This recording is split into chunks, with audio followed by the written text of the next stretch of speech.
Assalamualaikum warahmatullahi wabarakatuh. Sahabat beriman, mau tak mau konflik di jalur Gaza terpaksa melibatkan negara-negara yang bersekutu dengan Palestina. Alasannya hanya satu, yaitu karena adanya keterlibatan Amerika yang bisa dibilang sebagai provokator dalam konflik ini. Tak heran dengan keterlibatan Amerika itu, Irak yang notabene merupakan negara Muslim Timur Tengah dikabarkan mulai bergerak dengan menembakkan roketnya ke pangkalan militer Amerika sebagai bentuk peringatan. Pertanyaannya, sudah sejauh mana pergerakan Irak dalam menghentikan Amerika? Tetap tonton terus video ini hingga akhir.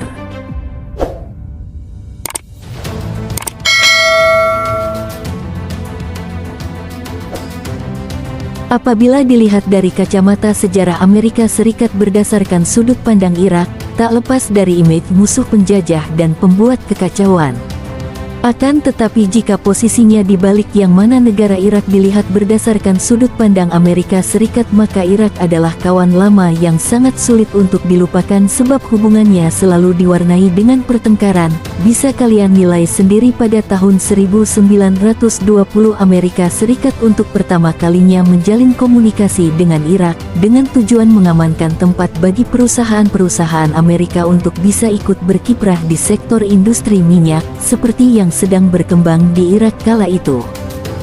Komunikasi itu akhirnya membuahkan hasil lantaran di tahun 1930 bertepatan dengan diakuinya Irak sebagai negara oleh Amerika, kedua pihak menjalin hubungan diplomatik dengan penandatanganan Konvensi Anglo-Amerika-Irak yang dilaksanakan di London.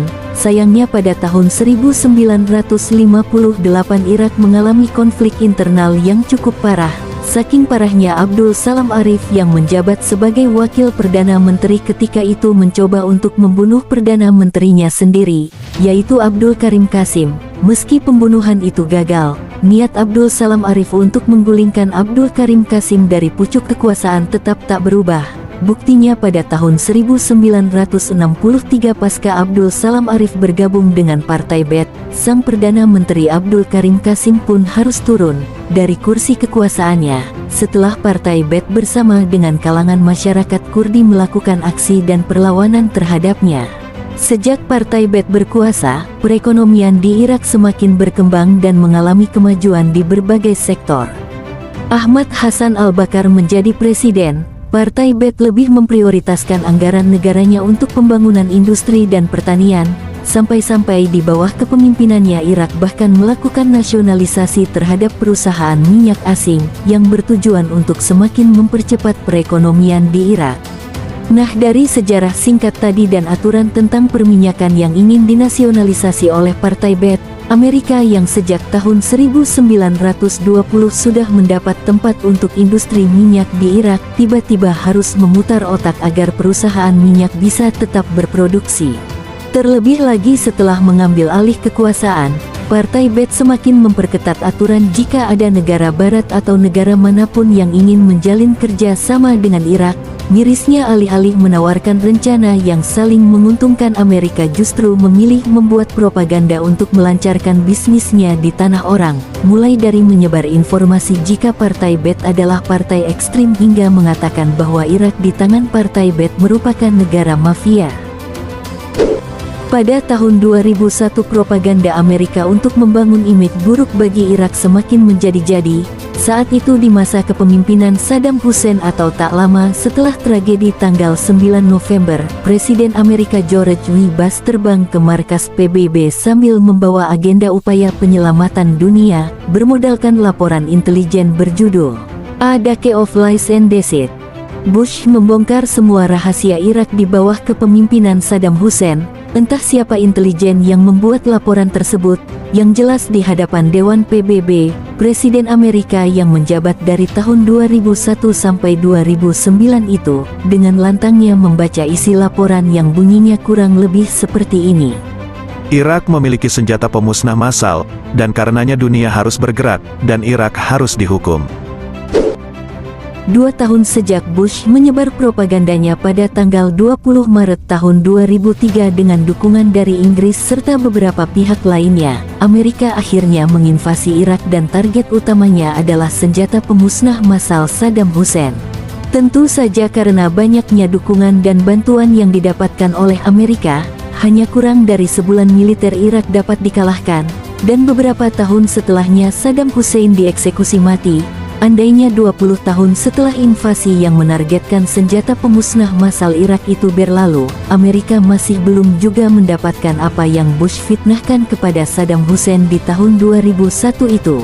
Dari peristiwa itu, hubungan Amerika dan Irak akhirnya tak pernah lagi terdengar baik, sekalipun sekarang ini kedua negara tersebut sudah kembali menjalin hubungan diplomatik.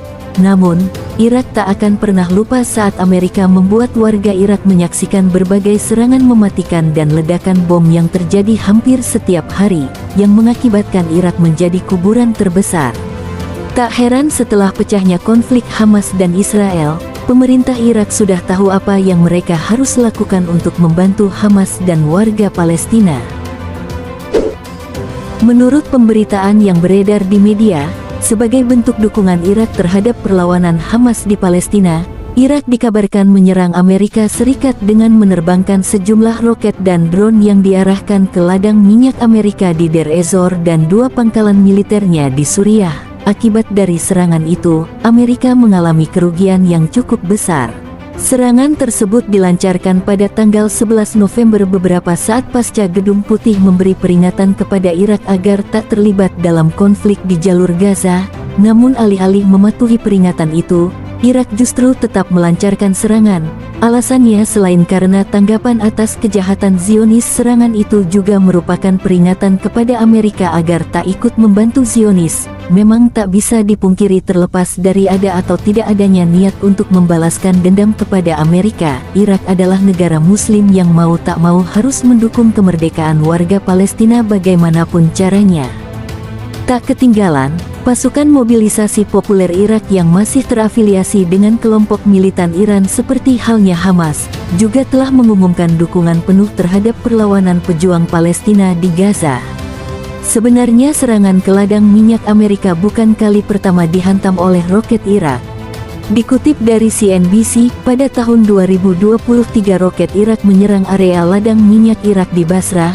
Meski demikian, roket-roket yang ditembakkan pada subuh hari itu tak memakan korban jiwa, dan yang menariknya lagi, dukungan Irak kepada Palestina bukan hanya bisa dilihat dari serangan yang menghantam ladang minyak Amerika tersebut, tetapi juga pada tahun 2022 lalu dengan suara bulat Irak juga mengesahkan undang-undangnya melarang segala bentuk normalisasi dengan Israel. Salah satu isi undang-undang yang diterbitkan dalam bahasa Arab itu adalah, semua warga Irak baik di dalam maupun luar negeri, pejabat negara mereka yang berada di wilayah Kurdistan Utara, lembaga pemerintah, perusahaan swasta hingga awak media, dilarang menjalin hubungan dengan Israel, mengunjungi negara tersebut atau mempromosikan normalisasi. Jika dilanggar maka dalam undang-undang itu ditetapkan bahwa setiap warga negara Irak yang mengunjungi Israel akan dijatuhi hukuman penjara seumur hidup, dan bagi mereka yang menjalin hubungan politik, ekonomi atau budaya dengan lembaga-lembaga Israel, sekalipun itu melalui jaringan media sosial, maka hukumannya hanya satu, yakni mati. Sahabat beriman, seperti yang telah kalian simak di awal video ini dari kacamata Irak, Amerika adalah musuh penjajah dan pembuat kekacauan, maka bukan hal yang tak mungkin bagi Irak untuk all in membantu Palestina. Lantas bagaimana pendapat kalian dengan sikap Irak tersebut? Sekian video singkat kali ini saudara beriman. Assalamualaikum warahmatullahi wabarakatuh.